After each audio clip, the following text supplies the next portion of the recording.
Essayer, Bezrat Hashem, ensemble, de voir ce que le 17 Tammuz représente aujourd'hui. En effet, Am Israël jeûne le 17 Tammuz pour 5 raisons. Ces raisons sont rapportées dans la Mishnah, dans la Masechet Tanit, page 26b.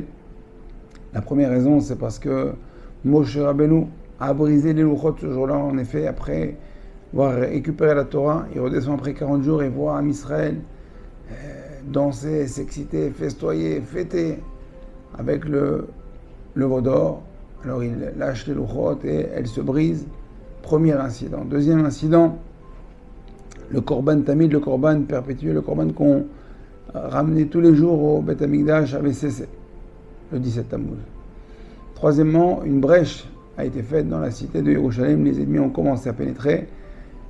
Quatrième événement, Apostomos, un général grec, a brûlé un Sefer Torah, et pas n'importe quel Sefer Torah, le Sefer Torah de référence, celui de Ezra Sofer, qui était le Sefer Torah de référence pour réécrire de nouveaux Sefer Torah.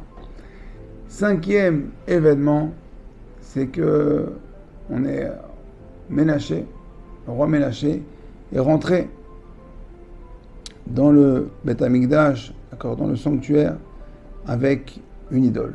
Une idole, et c'est un geste d'effronterie, effronté, d'accord, un geste très grave qui va amener la colère d'Akadosh Baruch Hu.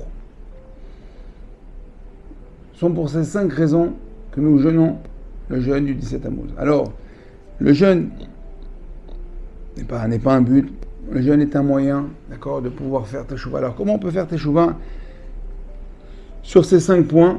D'accord, il faut savoir que tant que le Beth Amikdash, chaque génération de Beth Amikdash n'est pas reconstruit, c'est comme si il est détruit. C'est-à-dire que nous avons encore ces fautes en nous.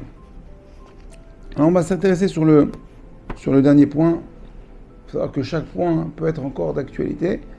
On va voir que, en fin de compte, le dernier point va révéler, renferme en lui un petit peu des 5 points. Il dit que le roi Ménaché est rentré avec une idole dans le Beth Amikdash. Aujourd'hui, vous allez dire, on n'a plus de Beth Amikdash.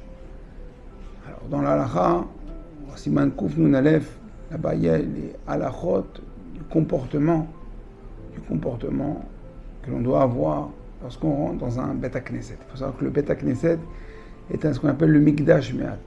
C'est une représentation miniature, d'accord, de ce qu'est, de ce que sera, de ce qu'était le Beth Amikdash. Miniature, ça ne veut pas dire qu'il est moins important. C'est exactement pareil. Dit le Rav Finkus, il donne un beau machal. Il dit à l'époque, il y avait des cassettes. Okay. Après, ils ont réduit ça comment ça s'appelle, en disque. Et après, ils ont réduit ça en disquette. Bon, lui, il s'arrêtait à la disquette. Aujourd'hui, on a des SD, microns, des choses encore plus petites, d'accord. Et au contraire, c'est pas parce que c'est plus petit que la qualité est moins bonne. Au contraire, on voit qu'aujourd'hui, sur une cassette, on pouvait enregistrer 1 heure, 60 minutes, voire 90 minutes maximum. Sur un disque, on pouvait enregistrer le double. Et au fur et à mesure, aujourd'hui, on peut mettre sur une petite disquette, on peut mettre 1 Tera, 2 Tera. C'est énorme. D'accord, et la qualité est encore meilleure. Mikdash Me'at, c'est ce qu'il veut dire. Il veut dire Mikdash Me'at, c'est la représentation miniature du Beth Amikdash, c'est-à-dire que c'est de la Kedusha en concentré. Alors imaginez qu'aujourd'hui quelqu'un rentre dans un Beth Knesset avec une idole, ça serait aussi grave.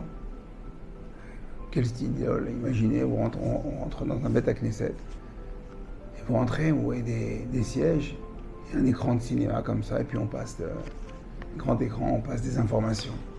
Des informations, pourquoi pas? Ce qui se passe, l'actualité, ou bien voir le dernier but, d'accord, de la demi-finale de la Coupe du Monde, ou du championnat, un petit transfert, une petite photo, pourquoi pas? Ça serait vraiment déplacé. Une synagogue comme ça, on prendrait le rabbin, on irait dehors, on prendrait les fidèles, on dit mais honte à vous. Ah, c'est une synagogue, c'est pas un cinéma. Et pourtant, malheureusement, c'est ce qui se passe. Aujourd'hui, c'est vrai qu'il n'y a pas un grand écran, mais il y a beaucoup de petits écrans. beaucoup de petits, grands écrans, d'accord, qui tiennent dans la poche. Et que, malheureusement, à chaque instant, il vibre, il sonne, d'accord, une notification, une petite photo, une petite image. Et puis on regarde. On ne peut pas se passer, on est obligé de voir ce qui s'est passé. L'information qu'on nous transmet, le groupe nous parle, nos amis nous parlent, on nous envoie une photo, on a quelques secondes pour la regarder, après elle ne sera plus là. Attends, mais tu es en train de faire l'amida, tu es en pleine fila. Non mais c'est pas grave, c'est pas grave. Comment c'est pas grave? C'est ça, Rabotai. Ça aussi c'est une idole, c'est faire entrer une idole dans le Beth Amikdash, dans la Beth Knesset. Ah, vous allez dire, Rav Bismuth, il est dur, il nous fatigue, là, il est fatigant. Rabotai, on n'est pas dur, on est gentil. Il faut savoir que le Beth Amikdash, c'est imminent. Aujourd'hui, demain, après-demain maximum. Regardez ce qui se passe dans le monde. C'est une folie. Hier, ce discours, on le connaît, on l'a déjà entendu. Mais chaque jour, on doit croire que le Mashiach va venir, que le Beth Amikdash va venir. Et qu'est-ce que vous allez faire? Si on ne s'habitue pas maintenant à éteindre le téléphone dans un Beth Knesset, vous allez être recalé. Vous ne pourrez pas le faire parce que vous dites, bah, on n'a pas habitué, on ne savait pas. On est obligé de prévenir. La gentillesse, c'est de prévenir.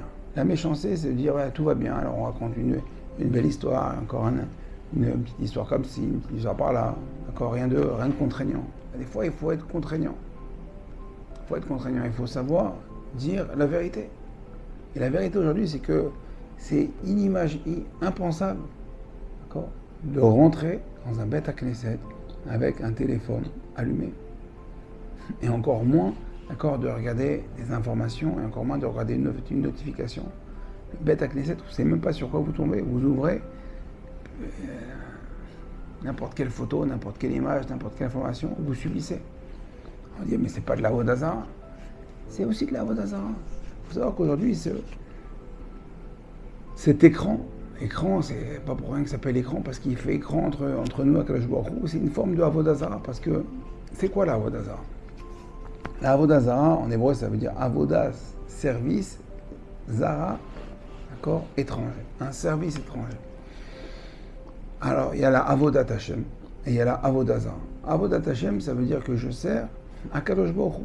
Je sais que tout vient d'Akadosh Baruch Hu. Et je fais tout pour Akadosh Baruch Hu. Maintenant, Avodah Zarah, c'est un service étranger. C'est-à-dire que je sers ce service étranger, il me sert et je crois en lui. Quand on ne jure et on ne vit que parce que le petit écran nous dit ses diagnostics, son analyse, d'accord, tout ce qu'il peut nous dire et tout ce qu'il peut nous faire encore plus aujourd'hui avec l'intelligence artificielle, on croit moins en ce que disent l'homme, les rabbins. Alors ça nous crée un écran entre nous et Akadosh Baruch Hu. On est déconnecté. Alors on est connecté ailleurs et on est connecté et on est déconnecté avec Akadosh Baruch Hu. Rabotai, comme on l'a dit au début, que chaque génération où le Beth Amikdash n'est pas construit, c'est comme si qu'il est détruit. Donc, tant qu'il n'est pas reconstruit, c'est-à-dire qu'on a encore cette faute en nous. On a encore cette faute en nous. Alors peut-être qu'on a dit qu'il y avait cinq raisons. Première raison, c'est que Moshe Rabbeinu, il a cassé le louchot. Imaginez Moshe Rabbeinu qui arrive dans un Beth Knesset et il voit les gens avec les téléphones. Il arrive bien avec les louchot abrites. Ce sont les gens comme ça, ils sont en train de... ils regardent les infos, machin. Vous pensez qu'il ne va pas briser les louchot. Le Korban Tamid a été annulé. C'est normal, s'il n'y a plus de Beth Amikdash, il n'y a plus de Korban Tamid. Donc s'il n'y a pas de Beth Knesset, il n'y a pas de Beth Amikdash. S'il n'y a pas de minyan, si dans un minyan de 15 personnes, d'accord, il y en a 12, 13 qui sont en train de regarder leur téléphone, ou en attente de regarder quelque chose, il n'y a pas de minyan, donc il n'y a pas de Korban Tamid. On a brûlé les rouleaux du Sefer Torah, parce que qu'est-ce qui est écrit dans la Torah? Et encore d'autres psukim, et encore d'autres commandements, et toutes les halachot de Tfila. Et comme on l'a dit, de faire rentrer une idole, et de faire une brèche. Parce que faire entrer un téléphone, c'est une brèche, c'est laisser rentrer l'ennemi, d'accord, dans le territoire, dans la zone divine, dans la zone d'Akadosh Baruch Hu. Donc le 17 Tammuz Rabotai, cette année, on va jeûner. On ne va pas faire que jeûner. On dit que le jeûne n'est pas un but, mais un moyen. Un moyen de de se réveiller, de repentir, de faire teshuva. On doit faire teshuva, Rabotai.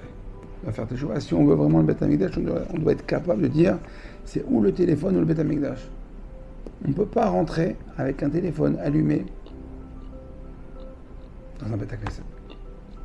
Ni pendant la Chazara, ni après, on éteint. Bah, t'as peur de quoi? T'as peur de recevoir un message? T'as peur de rater une affaire? De rater. Tu rentres, tu vas rentrer en connexion avec Akadosh Baruch Hu, avec le Melech Malchei Melachim, le Boré Olam, celui qui a créé le monde, celui qui nous fait respirer, celui qui nous fait marcher, vivre, rire, manger. Ah, tu crois qu'il n'est pas au courant de ce que tu dois payer, il n'est pas au courant de ce que tu dois gagner? C'est lui, c'est lui, c'est Akadosh Baruch Hu.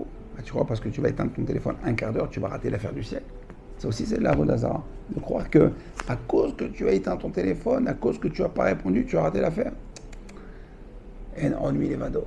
Faut être mamie que tout vient de la Kadosh Baruch Hu. Et c'est ça le jeûne du 17 Tammuz. On doit recréer un contact avec la Kadosh Baruch Hu, avec le Beth Amikdash. Kadosh Baruch Hu dit c'est bien, vous jeûnez tous les ans. Croyez parce que tu n'as pas mangé de 5h du matin jusqu'à 8h du soir. Allez, c'est bon, je coche à jeûner. À jeûner, il faut s'ajourner, il faut qu'on travaille, il faut qu'on change notre comportement, il faut montrer qu'on veut le Beth Amikdash, on veut le Mashiach. Et donc on doit se mettre dans les conditions de vouloir montrer à Kadosh Baruch Hu combien on veut, combien on est prêt à recevoir le Beth Amikdash. Alors je ne parle même pas de téléphones qui sont filtrés ou pas filtrés, on parle même de téléphones filtrés, même de téléphones cachers. Ils n'ont rien à faire dans un Beth Knesset. Et à plus forte raison quand ils ne sont pas filtrés, parce qu'on ne sait même pas sur quoi on peut tomber. Alors quelqu'un qui aime Hachem, quelqu'un qui veut le Beth Amikdash, qui veut le Mashiach, et qui veut être choisi dans l'équipe qui fera partie de la Géoula, il doit éteindre son téléphone. Il doit éteindre son téléphone avant de rentrer dans un Beth Knesset. Bezrat Hachem, Bisrout Zeh, Bisrout, le jeûne du 17 Tammuz, que ce soit le dernier, par le Bisrout de notre Teshuvah, montrer à Kadosh Baruch Hu combien on veut. On va rentrer en connexion, on va éteindre le téléphone avec tous les contacts, les groupes, les amis, pour avoir un seul et vrai ami, Avinu, chez Bachem, notre Père qui est dans le ciel, Akadosh Baruch Hu. Hashem, il nous regarde, il nous entend, il est prêt à nous recevoir, à ouvrir les bras, nous envoyer le Beth Amikdash, Bimera Bemenu, Amen, Kenyaratson, Kol Tov.